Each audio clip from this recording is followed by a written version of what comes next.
இந்த இடத்துல முதல்ல சொல்றா ஆவிகள் மீது அதிகாரம். சொல்லுங்க என்னவாமா? ஆவிகள் மீது. எந்த ஆவிகள்னா சாத்தானின் ஆவிகள். சொல்லுங்க எந்த ஆவிகள் மீது அதிகாரத்தை? சாத்தானுடைய ஆவிகளுக்கு மீது அதிகாரத்தை தரார். இத்தனை நாள் நான் நினைச்சேன் நான் சாத்தானை கண்டு பயப்படுவேன்னு நினைச்சேன். ஆனா இப்ப கர்த்தர் என்ன சொல்றாருன்னா, அவன் மேல எனக்கு அதிகாரத்தை தந்தபடினால இனி அவன் தான் என்னை கண்டு பயப்படணும்.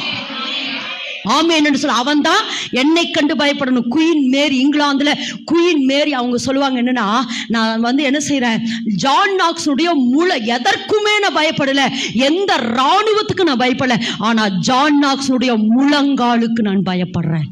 என்ன சொல்லுவாராமா? ஏன்னா ஜான் நாக்ஸ் முழங்கால் போட்டான், இங்கிலாந்தினுடைய பாதாளமே நடுங்கும் மகளே. ஆமா, இங்கிலாந்துடைய பாதாளமே நடுங்க. அப்ப கர்த்தர் இன்னைக்கு என்ன சொல்றாரு அப்படின்னா, உன்னுடைய முழங்கால் போட்டா அல்லது இந்த கூடுகையை குறித்து பிசாசுக்கு ஒரு பயம் வரணும். ஆமா, நீங்க முழங்கால் போட்டா